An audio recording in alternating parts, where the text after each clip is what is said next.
I think, yeah, we need to teach them to have something more than themselves, because when they have something more than themselves, they have a greater desire within themselves to help others around them. Hey guys, this is Wes Israelson and we are on Give a Sip podcast. We are here on the lake. We've got some amazing people outside and getting ready to film our next episodes of the podcast. But what you're going to hear when you listen to our podcast episodes, real life stories of success, business failures, families, everything in business. When you're an entrepreneur and you go into something, this is the story. This is a place you can hear people's real life experiences. And if you want to be a part of this amazing thing and share your story, help build your business, this is your chance. Wes Israelson, Main Street Office and Give a Sip podcast, where we care about the way your business sits. Hey guys, this is Wes Israelson with Give a Sip podcast. We are up here on the freaking ice. We got a pole in the water. We got the fish finder. And we got a good friend of mine, Andrew Russo, right here. I want you to just briefly who you are, what your business name is, and what you do before we really dive into it. Okay. Well, thanks for allowing me to come up here for one of my firsts in life. That's awesome. Not been on first the ice ice before. Fishing, first podcast. First, love it. Yeah, 2 firsts in one day. Andrew Russo. My company is On Guard Alarm. I've been in business for 15 years, and we focus on security for businesses and residential homes. And awesome. The question's going to come up maybe for me, but not for, I don't know, in general. How'd we meet? We met through a networking group. Yeah.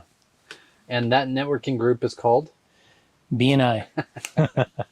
The notorious BNI. BNI, the Gold Mine chapter. Yes, Gold Mine chapter, which is one of the best in the state, I believe, right? I would say it is the best in the state. The largest and best. With that said, you started your business in BNI. I did. Why start it? What were you doing? What was the reason? You know, I started actually in the alarm industry in 1997, and was working for a couple of entrepreneurs. I'm gonna grab a hair off your chin. Oh, thanks. Wife, sir. Wife. And just after having gone through several years of venture with these 2 entrepreneurs, and they took the next step, sold off their company, I found myself without a job. And having been in the industry since 97, and to that time it was about 2005, I was like, what do I do? And at that point in time, actually, I thought, well, maybe I'll start my own company. And I started a small alarm company and invested in something else. And about a year later, I was like, you know what? I need to get out of alarms. I'm burned out. It's not that great. And so I kind of focused on that venture. The venture, I ended up having to wrap up that. Didn't quite go as well as I wanted it to, that investment. And then found myself once again kind of going, okay, I don't have a job. And it took me about a year and a half to really convince my wife to let me start a business. And that's when On Guard Alarm started. So I just found myself really at a point of where, hey, I don't know what I'm going to do. I actually took a job selling some advertising, and that's where I stumbled into BNI. Oh, really? Yeah. And I was always kind of the guy that would be like, oh, hey, Wes, you need a mortgage? Oh, I have a buddy. He does mortgages. And I would refer people constantly. The missing component was the reciprocal referral back. And so when I met somebody in BNI, and it was a small chapter, and they kind of explained the giver's gain mentality, that kind of really just resonated with me. And I thought, you know what? I need to be a part of this. And that's I launched my business. I convinced my wife, stopped selling advertising, convinced her, and I went just completely in and started it. And I was in a BNI chapter and was able to start the business as a one-man shop and kind of have grown it from there. I'm going to use that to segue into what I want to ask. So I've got a business partner too. His name's Derek Oborn, and we are really close. Oftentimes we talk about what did our wives say about the decision we're making. What you just said, how important is it that your wife is on the same page as you to make sure the business is running? You know, that is an interesting question, because years ago when I started my business, because I had a venture not go so well, she was very, very hesitant. She didn't want to go down that road again. She didn't want to have the stress, just the uncertainty of having a venture not go well or whether it was going to go well. And so, I'm not proud to say, but like the first few years, even coming home, and even the first few weeks, okay, what did you sell? What'd you do? Hey, how did it happen? And I was just overwhelmed because I was starting the business. We were living in a small basement of my in-laws. I had 3 kids. One was 6 months old. Wow. And so the whole thing was just one of these things where I was like, she was about a year by this time. You got to be kidding me. Like, I can't handle this every night. So I actually made this comment to my wife. I work Monday through Friday, 8:30 to 5:30. If you want to talk about work, schedule an appointment. And it was actually, even though it came across, because it was me trying to say, no, I'm too stressed to think I can come home during my relaxed time and actually talk to you about all the stuff that I didn't, or I wasn't able to do, or what I was able to accomplish that day. Let's not do that, right? Yeah. And I think it was one of the best things for our relationship to start the business, because we were able to have the off time. And that's why I did start a business. I didn't want to work 24/7. Yeah. And, and now when I look back, there have been times, we needed her. I called her in about probably 6-7 years into the business and said, I can't do this alone. I need you. And pulled her into the business and really, she needed to be on the same page at that point in time. And I needed to be on the same page. And I think now, what were her thoughts? Man, that I was crazy probably. What are her thoughts today? Why aren't you selling more? Hey, make that business grow faster. But we're on the same page now. That's cool. Definitely. And I think it's really important. I think it's always not funny, but when I talk to a lot of businesses, which I do, and I talk to a lot of owners, I ask first off, what does your family life look like? Like, what does your at-home life look like? Where do you separate, and are you able to separate? Are you able to give the time back to your family? Or at the end of this road, what is it all for? So I like really how you you segued right from the very beginning. If you want to talk business, 8:30 to 5, you schedule your appointment. Yeah. That might sound rude, but that's freaking amazing. That's really good, actually. It helped our relationship, especially initially. Yeah. And my wife owns a business too, so we get to talk business back and forth a lot, and things don't always go as planned. Generally, they don't go as planned. Generally. But most of the time. The ability for them to understand and at least believe that it's possible or continue to support, right? Yeah. So why alarms? What about alarms? What is it? Once again, going all the way back to 1997, I was working 2 jobs. I just met my wife earlier, and this is like in the fall. I'd met her in the summer, and, we were getting serious dating, and I was thinking about getting married, and I'm like, I wasn't making enough money. And I just called an alarm company that had an ad in the paper for a part-time employee to confirm telemarketed sales appointments. And I just stumbled into it. And I think just having worked with the entrepreneurs and having, that early education in the industry created a passion for me. A passion of like something I really knew and something that I was successful at, and I was good at it. That just drove my desire to be a part of it. Ultimately, I tell people all the time, I'm kind of in a business that has an intangible product. And they're like, what do you mean? You sell alarms, you have cameras, you have access control. And I'm like, yeah, but I'm really in the business of peace of mind. Yeah.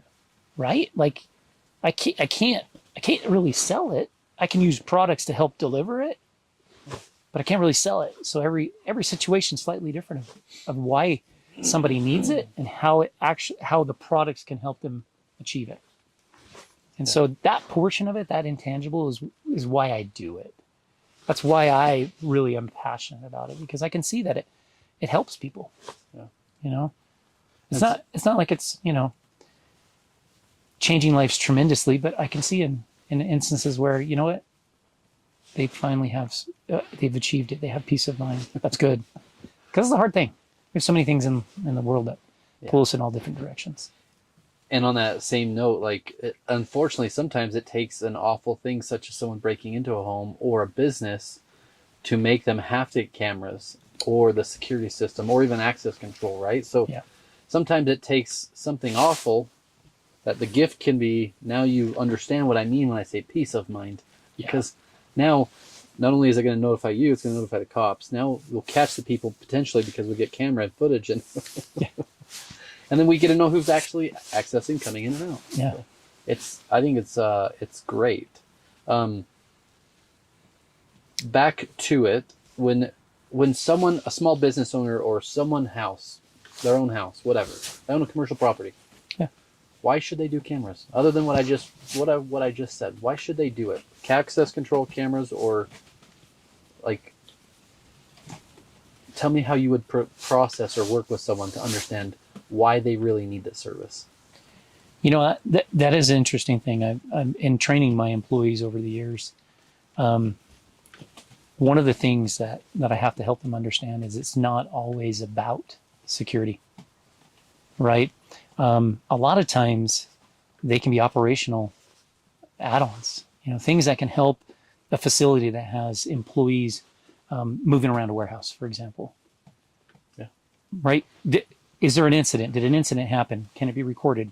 Do we need to do additional training? I mean, just looking back at video that's been recorded can help assist in the operational things in a business, whether it's efficiency they need to improve, or if it's the fact that, hey, our safety needs to be addressed.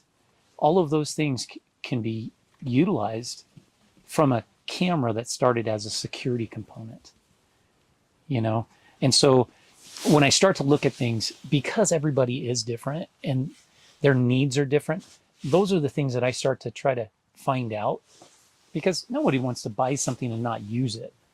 And a lot of times, if you're just buying a camera for security, what are the probabilities you're going to use it every day? Right? And so there has to be other reasons. So we've gone to a stage in my business where I really start to talk a lot about property awareness. Whether it's a residential home or it's a commercial business, are you aware of what's going on? Yeah. And I'm going to go two different ways because I want to dive into it deeper. So earlier podcast, Diana Anderson, which is an amazing person, by the way, she said it like this, and in her business is different, but what she said was, if we record and watch tape, like they do in NFL or in all the big sports, like you record and you watch, then you can actually train and teach. You can actually improve, right? Yeah. So I love what you said about that. You can take the footage and actually see if the employees are doing the things that you've taught and increase the awareness, right? Yeah. And teach. Not Definitely. just demand that they have to follow protocol or SOPs. Right? Yeah.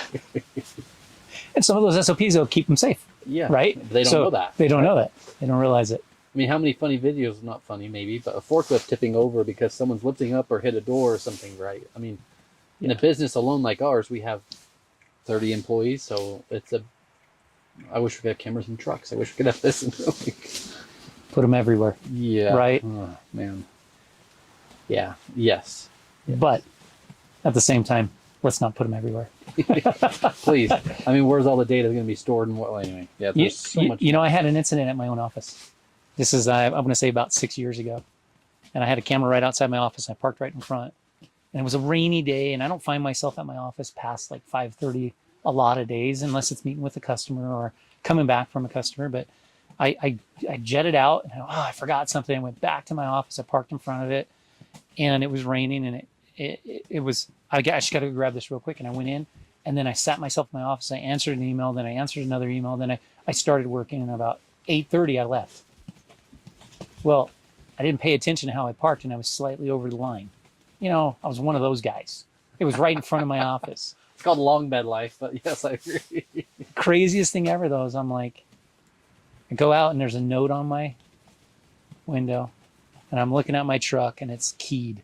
Oh, man. And I'm like, you got to be kidding me. And I'm like, well, I have cameras. I guess he didn't notice. I'm an alarm company. Sure enough, went back at the footage. Saw him do it. Saw him try to park next to me. Saw him go around my building, park, because I have a restaurant right next to me as well that we share parking with.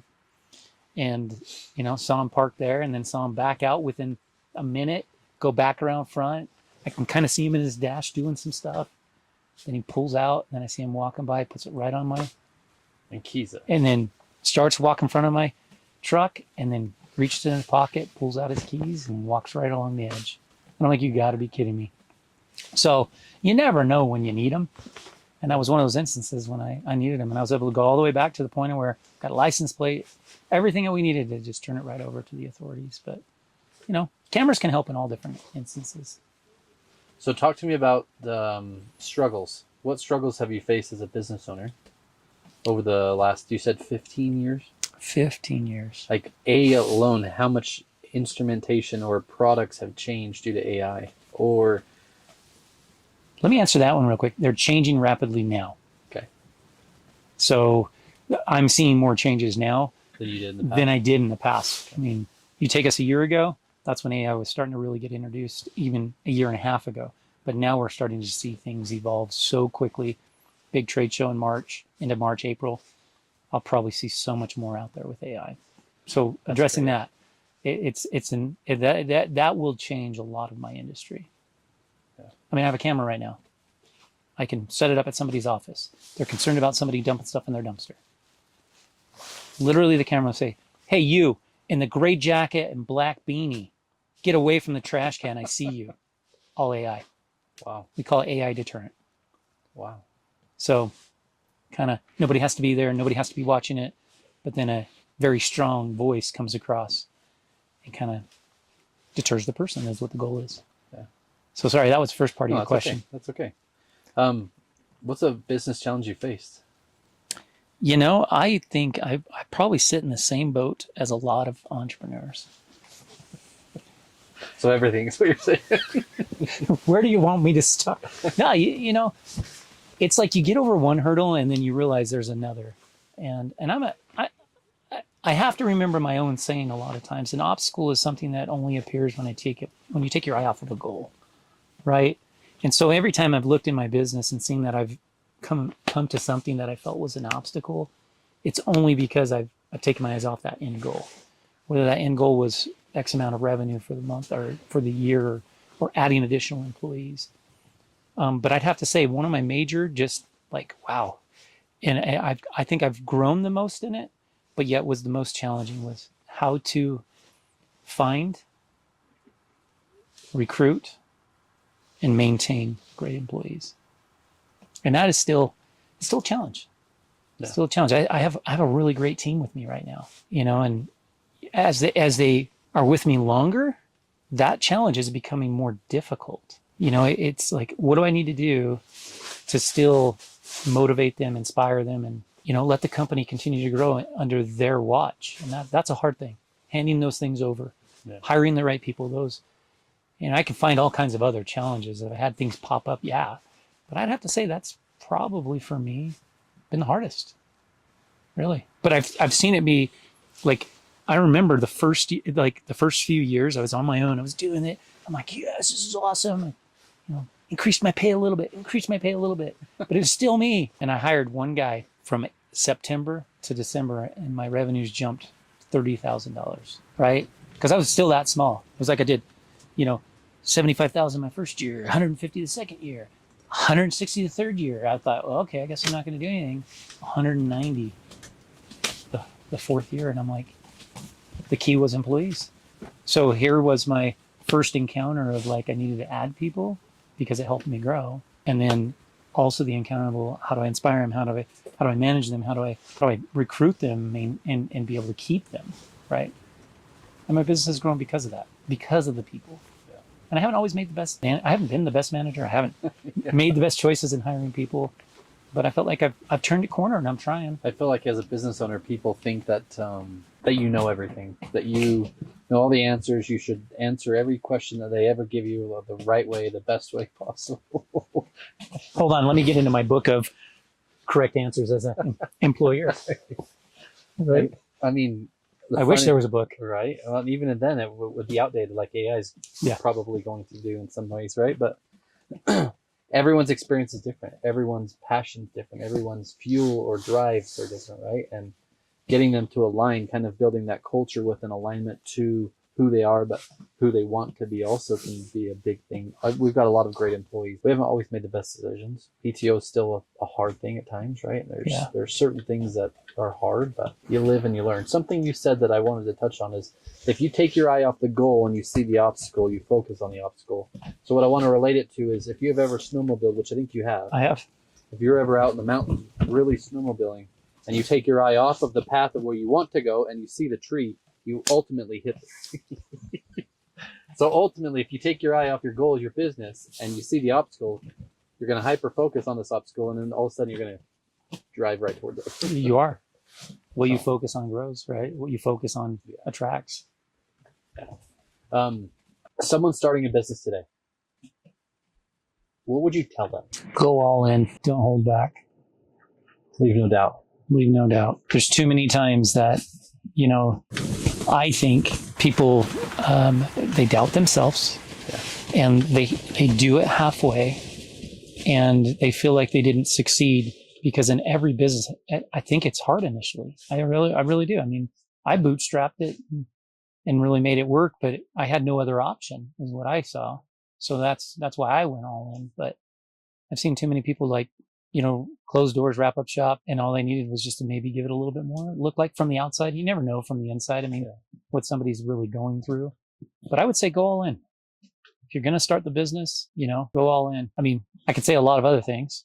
Make sure you have a good plan. Make sure but and I know, even if you have a great plan, that can change. That can change once you're involved, once you've started. I was definitely surprised that in my business that I had to make a change within 4 months. I made changes of when I launched. So because we don't know, I mean, you don't elevate yourself, your knowledge and your experiences, you'll never grow anyway. But without that stuff, you don't know what your target is. I mean, you know what your target can be, right? But how can that be the target as you gain more knowledge? Naturally, it's going to keep changing in a way, right? Yeah. So with knowledge and experience, you gain more. Something you said that I also want to touch on is I was on the way up this morning, which was about an hour and 40-minute drive. So thank you for making the drive, by the way. Yeah. Thank you. I was listening to a book called Thou Shalt Prosper by Rabbi Daniel Lapin. Okay. And he said this, because it's ironic that you kind of mentioned a little bit about it, but that most serial killers or people that were in prison have super high self-confidence. Because if they didn't, they wouldn't, I mean, if they care so much about themselves that others don't matter, right? Yeah. And business owners, we have a high confidence in most cases. We have to. But there's always like, if I go this way, oh wait, I don't want to go. If I go this way, oh wait, I don't want to go this way. Like that self-doubt or that self-deprecation of is this really the right thing? Like, so you said go all in because you freaking have to commit. Yeah. Don't half-ass it. Don't, I look back though, I was very conservative when I started my business. I did not want to take any other major risk. I mean, it was a major risk in and of itself, right? And I look back and that's why I say go all in, because I probably missed opportunities even initially in my first few years of business that could have propelled me into growth much, much more rapidly than I actually experienced. And how could you see those things if you didn't get through the experiences of all the others, right? That's true. Hindsight is always 20/20, so I can look back now and think, oh gosh, I should have done that. And I want to go back one more time. Just when you say go all in and your spouse is not on board, that is not going all in. Just so we're all clear. That he is correct. That's why it took me time to get her to be on board. Yeah. But yeah, you have to have the support system at home on the same page. And speaking on the support system, what other type of support system do business owners really need to dive into? What would you say for a business owner that just started, is worried about cash flow or worried about employees or even making payroll, but they have no one to lean into, they have no one to talk to, and they feel like they're alone? What would you say to that? I'm still looking for that. So if it's out there, please call me. I feel like you're alone at the top in your own business sometimes. Like in reality, I look at that. What could I tell them? I was like, yeah, that's when I tell them run. Don't do it. No, I've been through all those instances and moments of my business that I actually really wish I had that. But I would say the things I did have and that I did align myself with, I found other business owners to connect with. I found them through BNI. Little shout out, Jared Rasmussen, Brownie's Lock and Security, Thal Dixon, Great Dixon guy. Security Yeah, Cameras. great company, both. Yeah. We used to meet every week outside of BNI. We'd grab breakfast together. We'd just talk about business. We'd talk about our problems. That was a kind of a way to, let all that insecurity and uncertainty out in the open with someone else that could have possibly been experiencing it as well. So I'd highly recommend, if somebody was starting a business, to get through those early years, align yourself with, in this case, maybe a mentor, someone that's already been successful, already been through it, that they can be an accountability mentor as well as partner in that sense to help you. Because, you have a partner. I've never had a partner. I've had a wife that, okay, hey, I want to talk to you about this. And it's like, I got to put the kids to bed, right? Or, hey, I'm going to take the kids to school right now. And so during some moments of where I needed to really kind of vent and process and work through some of the things I was going through, I didn't quite have it. And so I found it through other great business owners around me. And I can name numbers of them now. I've been in BNI for 14 years in that chapter of Goldmine. And there are several great ones that I've consulted with over the years, shared my griefs with, when it comes to or grievances, when it comes to business, and been able to get from them great insight and advice. When this is called Give a Sit podcast, where we care about the way your business sits. Obviously, we're sitting in some decent chairs, but in general, right? It's pretty decent. They're sliding, this right? This has got a little adjustment that you can slide on. But overall, the way that business sits financially, relationally, physically, all of those things matter. Because if you're not physically fit, meaning that you're not actually taking care of your body, right? And if you just work 24/7, we both know how that works. You have to sleep, you have to eat, and you have to work. So giving equal time.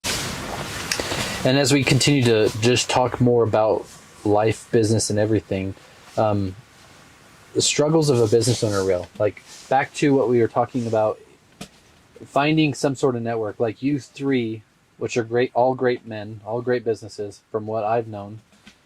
That's a great place to start. It's important for us to find someone that we can confide in, right? It's important for us to find, like you said, a mentor, a business coach, or something, whatever that is. And even then, the podcast for us is that. Like, we get to have this relationship, this conversation. Yeah. And no, I'm not the only one going through, at times, hell. Like, I can see sun, but I don't see any sun out there. It's pretty dark and gloomy over me right now. But this shall pass, right? These things pass. And some things I remind myself of, will I die today? Is the business going to shut down today? No. These things don't matter. Like, this is just a feeling. Let's just keep going, put the reps in, and keep moving. So, back to business.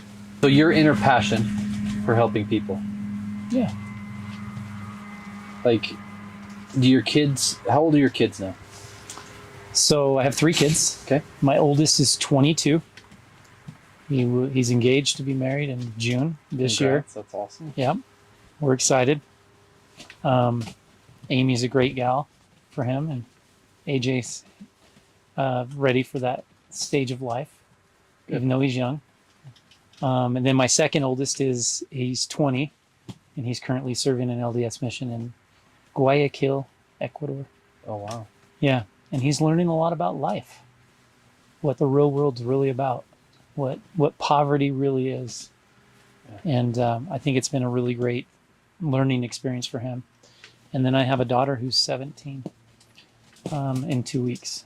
And she is just, like, if you took, I say this all the time, and now it's going to be officially on like a podcast, but I have an instrumentalist kind of musician, my oldest. I have an athlete who's my second oldest. And then I have my daughter who we just like took some of each one of those and just like scrambled them all together. And she's great at everything. She can sing, she can dance, she can ride horses, she can kickbox, she can, you name it, snowboard. She's out doing it all. Draw. She's smart. Did she take after mom or dad? Definitely her mom. I mean, you're sitting here with me. You heard my comments, right? But those Those are my kids. I kind of forgot where you went because you got me talking about my family, and I can talk about my family. That's great. That's, I mean, A lot. business is family, right? I mean, it Yeah. has to be. Your employees, you have to treat them like family, and you have your family that has to be a part of you as a business. Yeah. So I started talking about my family, but That's my kids are great, and those are where they're at in life. Your son went on a mission. Both Yeah. of them. Yeah. Yeah. And you also went on one too, right? I did. How important in your success of life was that mission? Do you believe? I think that experience is what solidified my character in life. And it solidified for me the opportunities that came afterwards. I started with the company part-time, maybe for about a month and a half, and saw where they had needs, and I expressed my desire to grow, that I quit my full-time job, and the part-time job became my full-time job. And because of my experience of learning how to work with people and kind of doing managerial type things, you know, with other missionaries and things like that, and having those responsibilities taught me various things that I was able to implement initially, and they immediately started growing me in that company. I became the general manager within 4 months. Yeah. You know, so when I look back and you ask that question, like, to me, it was very critical for me to have done it, but more than anything else, coming out of that experience, it has just laid the foundation for me in my life to be able to have all the experience I have had. Yeah. You know, and to not be afraid of things. I mean, walking down the street in Italy to talk about a religion where you have a predominant religion is not the easiest thing in the world. And I mean, I'm Italian, so I love Italians. But at the same time, you know, when you're walking down that street every day and you see the people you talked to the day before just migrate over to the other side, it's just, how do you deal with that? That type of rejection, because that was rejection to me. Like, oh my gosh, I thought I had a great conversation with that person. I thought I built a relationship. Though they taught me a lot. So I can go through. So that whole experience, I think, had laid a foundation for me in life to become who I am. Whether it's, you know, the religious side of it, yeah, it's helped me there. But as an individual and a person and as a business owner, wow, I look back and I think, if I wouldn't have done that, I don't think I would have ever started my own business. I think I would have been afraid of it. I think I would have been really hesitant. And I ask that question because a lot of times when you're in that self-doubt or that side of like, I don't think I can do this, and you don't have a belief in a higher power, you don't have a belief in something else, sometimes you just have to trust God. Like, just give me a hint, give me a light, give me a focus. Jesus, take the wheel, man. Just something. Wait, wrong way. But David Mon, a good friend of mine who was on one of our podcasts recently, also said, we have our business plan, we have our mindset, we have everything we're doing, but yet God has his own plan. And sometimes our plans don't align. We don't know why, but sometimes they course correct and they were the better way to go, because we just have to trust that God has what's best for us too. Right? Yeah, I believe that. I think without, you know, the initial periods, especially in my business, I relied a lot on my belief in God and the capability that he had to guide me in my early years of my business. You know, when you're got family, they need you to produce, you know, sometimes you only have so much. And I think sometimes having a belief in something else is super critical. And especially for me, it was God. And having that really helped carry me through. And I think I attribute a lot of my success to that. I think I'm blessed, you know, and I think because of those things, I definitely share with people that you have to have something that drives you, not just socially, not just in business, but that more spiritual power, whatever it may be that someone may believe in. Because I truly believe when you have a belief and it's focused in on something other than yourself, it can motivate, it it can uplift, it can, encourage the drive in somebody to succeed. And I like how you said, because for me, I believe that if we don't teach the next generation, employees and children, how to be better in life, right? Yeah. And maybe some ways not force them to do a mission, but teach them why they should go on a mission, right? Yeah. Those experiences they gather or they get, even children nowadays, like if we think about it, our parents trained, taught, and educated us a certain way. They did. And that way may not work anymore. And it may be the best way ever. Who knows? But if we're not also going to train, teach, and educate our children to be better, or to want to be better, or to always try to have a belief in God or something else, like have a higher power of some sort. Yeah. It's interesting. You bring that up, and when you look around and you see that it's waning in several aspects of the world, people find themselves without a cause, and so when I look at it,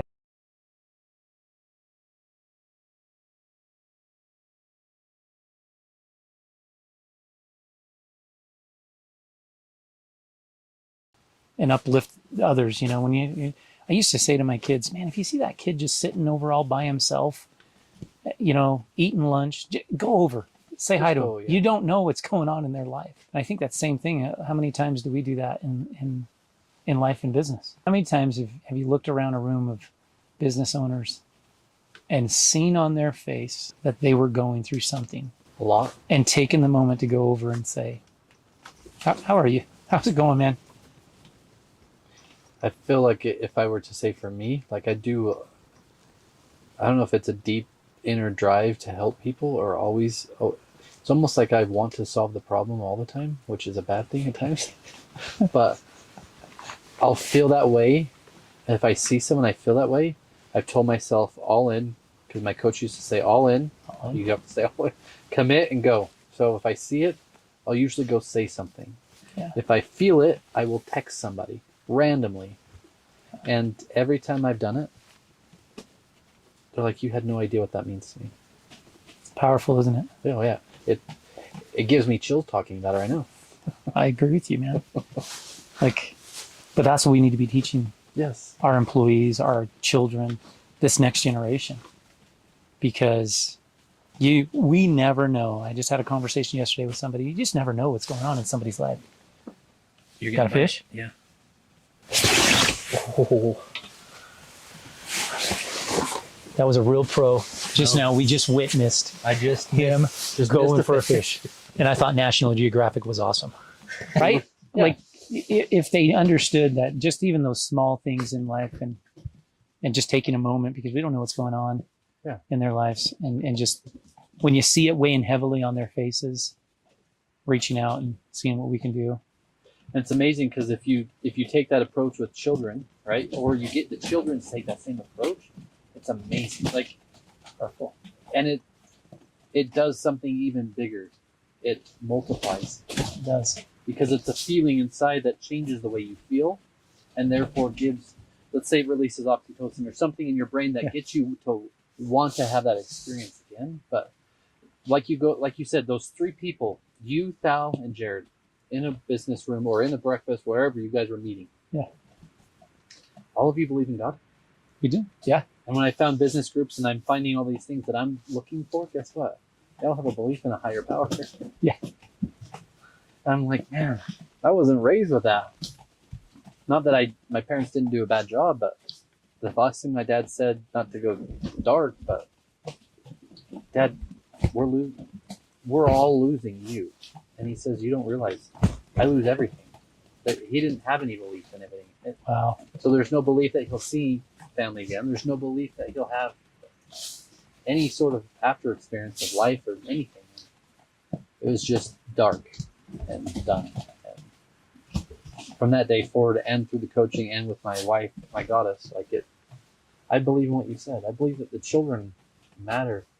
And as a business owner, sometimes we're taken away from that, but refocusing back to it and making sure that we're present too. And I admit my earlier years of my business, I was not as I thought I was focused on it. That was really interesting. You know, as my kids have grown up, having conversations with my son who's in Ecuador on a weekly basis. He said, I remember you coming home, Dad, like, or going to work before I got up and coming home after I went to bed. And I don't remember working that much in my early years of my business. But as it tapered off and I was able to remember the time and take more time, and I would highly recommend to any business owner, especially if they're just starting out, to take the time now, because you can miss huge opportunities with your kids, with your family, that are growth opportunities for you individually and for them as part of your family, as children or spouses. So yeah, no, that's huge. And I just want to highlight that one more time. So a business owner starts today and they're worried about one thing, cash, or making a sale, or just, I don't know, being able to pay a payroll. And yet they go home mad, upset, and they unload on a spouse who just wants to support her.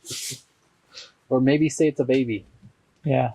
4-month-old. You said your youngest. She was about a year when Yeah. I started. Yeah. Yeah. So, I mean, it's a hard thing, right? Yeah.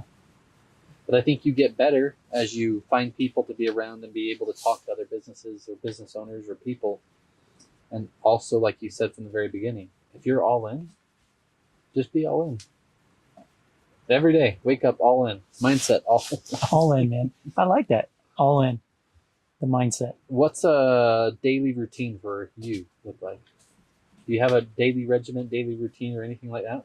You know, I'm not that, I mean, yeah, my routine, but it's interesting how my routine has changed over the years.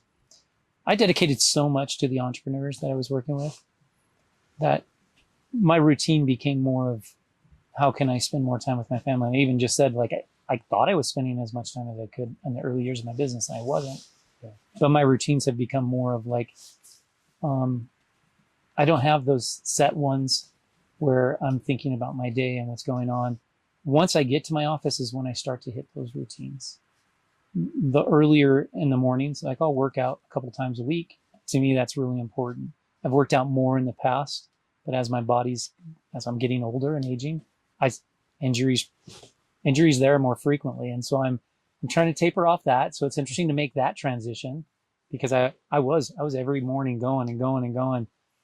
But I find that I take more time, that I need to end my days at the same time and take the time with my family as more of the rejuvenating kind of re-energizing routine of mine. And I, I've started riding horses with my wife and daughter, or just snowboarding this year with my daughter, taking more time with her outside of my normal routine of work.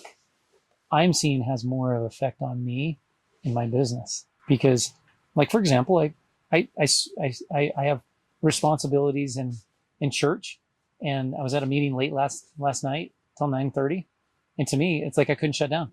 I couldn't, like, and all of a sudden I was going to start working, and like that's not my normal routine, right? So just I'm trying to transition on a couple of things like that, where it's like, okay, wait, my routine's to be home by 5:36, then dinner with the family, then those are the type of things that have helped me at this stage of my career. But I know there's other people. I know you have a powerful one that I wish, and not that I wish, all I'd have to say is I'm all in, and I probably could do it, right?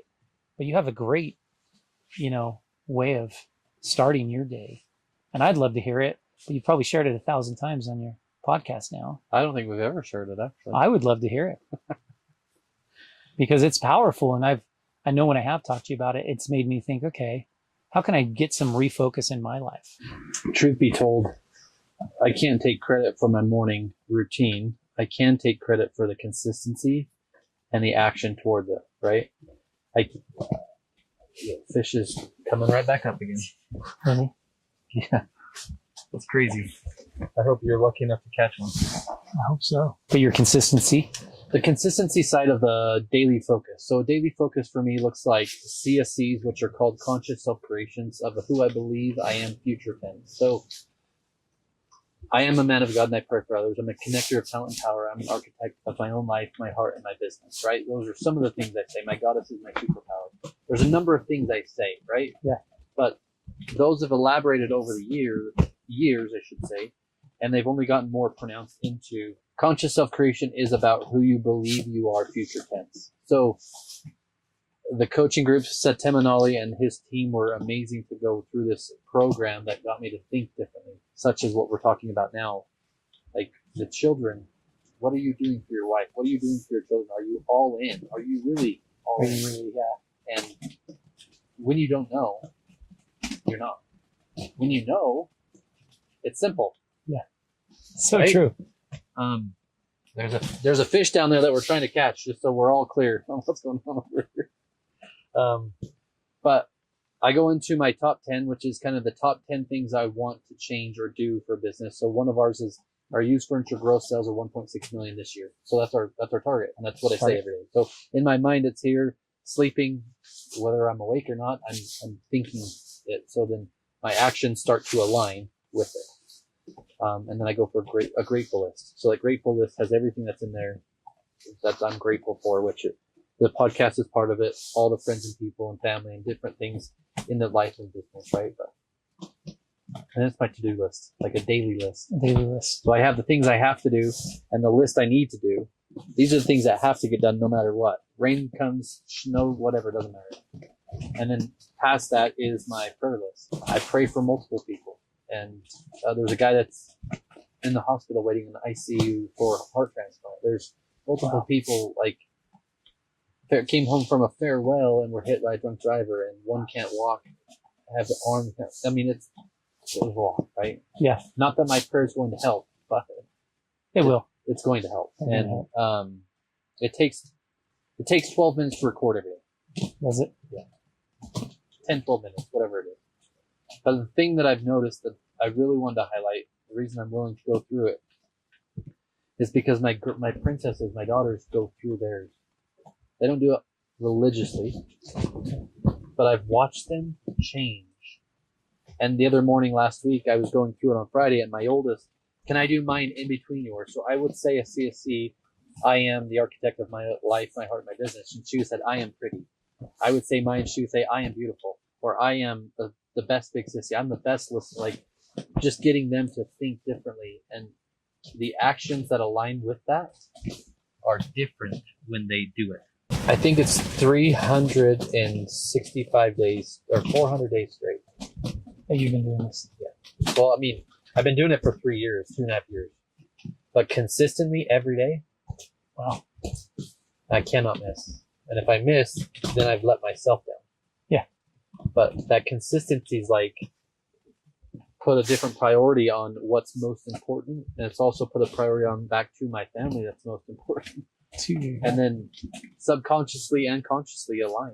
Like, you're changing your future self. exactly. I mean, You're molding and shaping I'm who you want to become. One of mine is I'm changing my family's life forever. I'm changing our family's evolution forever.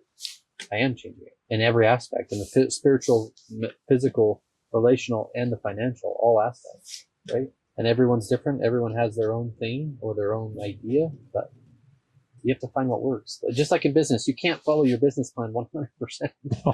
And you can't follow just your financial advisor 100%, but you have to get, like Jim Quick, who's one of the fastest readers in the world, he said, I read every book and then I make my own decision. Not that we can read every book, but you can certainly meet with a bunch of business owners. He says, I'm going to be educated and informed, and then he's going to make his decisions. And we can have a podcast where we get to talk this. So we can. And do it outside where we're in the elements. And yeah, it's windy outside and we're ice fishing. So the routine side of life or business is important to me because it's teaching my children to continue to build their routine in life. And it's teaching employees to help build theirs, or even bigger than that. Now I have 20 accountability partners that I send it to every day. Wow. And some of them are like, yeah, don't stop sending. Some of them are like, wow, I need that today. Or some of them are like, send me theirs right back. And I'm like, oh, I need to step my game up. So like, it's really cool. I mean, it's been, obviously I'm excited now, What's the one thing in the 400 days that you've been that consistent that you could say has been the most beneficial from having done this every day? The consistency. That I know I'm all in. I leave no doubt every day. Wow. I know there's no doubt. There's no doubt. There's no doubt in my wife and our relationship, even if I work late or have to go do something, Sure. or vice versa. I know there's no doubt in her because she's up in the morning working out with me. So I've tangents that with on a bike recording it. So I'm pedaling and recording, which my doctor, Dr. K, who's an amazing person, said that it's also getting deeper ingrained into your body. Because you're doing it on two different levels. You're actually seeing it, saying it, reading it, but then you're now physically tying it back to a physical attribution that your body's doing. So anyway. You're imprinting it in your own mind. Yes. Even deeper. Yeah. And just like a habit, you can change your habits, but man, they're not easy. No. Consistency makes them easy though. It's hard. Just like business is hard. Consistency in business is really freaking hard. It is. And so it's inconsistent times that make you like, I'm doing really good, or man, what's going on? I think that everyone has to find something that works for them. The one thing I would also say is, I know for a fact my goddess is my superpower. She's the one thing in this world, no matter what, that I know I get support from and I give support to, but is that place where I can, like you said, I can come home and I can rejuvenate. Yeah. Just being around her rejuvenates me. I understand completely. I have similar feelings when I get home with my wife. She rejuvenates me. But she's not an extrovert like I am. She's an introvert. My wife is Yeah, too. believe me, I don't rejuvenate her all the time. My wife thinks I'm crazy for doing the podcast because I don't know why you come up with questions or who you talk to. Like, how do I think it's great. I've loved this experience. Yeah. What's a service people are looking for that you do and help them with? Like someone looking today that doesn't know, they know On Guard because they maybe heard this podcast episode, or maybe they know alarms because they know they probably need them. Like what's a thing that most people reach out to you for? And how do you connect with them to help them understand either the solution or I'm not the good fit or here's a good fit or whatever? You know, that's interesting because that goes into my business is one of change. A lot of times a change has to have occurred. And that change can be for speaking about a commercial business, personnel, location, expansion, what I mentioned before, which is peace of mind. So that's why those services come into play. I mean, somebody comes to us and asks, hey, I need key management. And we really don't want to have keys, but we want to be able to manage our facility in a way that we know who's coming in and who's leaving at what times and where we want to make sure they're out of certain areas. Well, that's an immediate discussion about access control. So that's a service that from just that alone, that one aspect, we can assist with. And to a multi-business, operation where they have several employees, they have several locations, and they need employees to gain access to all those locations, but they let go of key employees. What's the fastest way that I can eliminate that person out of our system and know that they won't be able to ever get back into our buildings? Well, when you're handling physical keys, that's pretty hard because now you have to go to 15 locations and rekey, or you have to get that physical key back. So that's one of the times that we get an opportunity to discuss and talk about the access control. Now, tying into all of those things, I mean, whether it's, somebody's concerned about attempted break-ins, that's where alarms come into play, or cameras being a first line of security, because it is layered security that I talk about all the time. Yeah. So I think the services in the commercial environment, for example, kind of can start in any one of those places.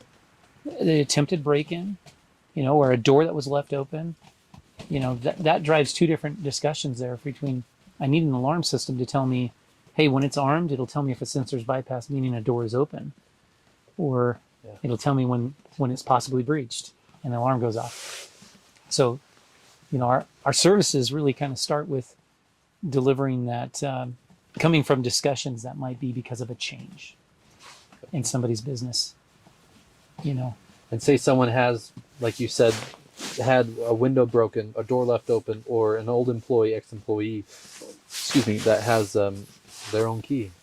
And how do they reach out to you to contact and get a hold of your services to help them change that? That's where my business has been 100% referral. It's been crazy. But we do have a website, www.onguardalarm.com. I love that. They could always go there. Yeah, a large part of our customers have come from relationships of people we know, existing customers. That's one of my, I love that when I get a call that's like, hey, I was talking to Wes and he said you're the guy I need to talk to about my issues, right? That would be, that is how it really does happen. And I've structured relationships other than BNI, right? So whether it's a builder, contractor, a real estate agent that's out there that has communicated with us and experienced our services already, then we're just getting referrals from them on a daily basis. And we've never worked with your services as a business necessarily, right? But we've been in a group together for many years now, and everyone speaks so highly of you as a person, let alone the family tie back in. That personally brings me just closer to you, because I believe that you have to have that. You have to have a belief in something. You have to have family, and you also have to have a business that you care about your employees and your team. Oftentimes, or business owners or people, leaders, find the decision and the person, but we hold up because we don't know which one's right. When you know the decision's right, or you feel like the decision's right, do you make the decision quick, or do you just second guess it? What would you tell someone today who's second guessing a decision that needs to be made? Procrastination causes a lot of grief. It is better to just make the decision, especially when you know deep down that it's the right decision, and just go all in. Go all in on it. I have had a hard time with that throughout my business. I feel like today I'm in a better position to make quicker decisions than I have in the past. And, I made one. I made one just recently, actually. Hired somebody, felt like it was a good fit, got into it. It was not a good fit, made a quick decision, and made it in a way that I felt very comfortable with it, and the individual felt comfortable with it. So it wasn't, we in those type of situations, you can feel like, oh my gosh, I'm letting this person down, or I'm letting myself down because I thought this was what we wanted. So I would say go all in, trust the decision that you know needs to be made, and make it. I don't think there's any book out there. I don't think there's any person out there that knows the exact position you're in to tell you what to do the right way. They'll give you their advice, right? Yes. But guess what you have to do? You have to make the decision yourself. You do. And you have to live with it. So the procrastination, as Andrew said, is something that stops and inhibits your actual business from growing, or your personal self from developing, or your family's life from getting better. So if you know the decision's right, make it. And don't do it in a sincere, apologetical way that you feel bad for. If you know it's the right decision, tell the person why and be upfront with it, right? Yeah. And go all in on it. Yeah. Thanks for being part of Give Us It. Thanks for letting me be a part of Give Us It. For me. Thank you. Yeah. And guys, this is Give Us It podcast. We are on the ice. As you can tell, it's windy. We did not catch a fish, but if you want your chance to try, reach out to Alex. Thanks, guys. Have a great day.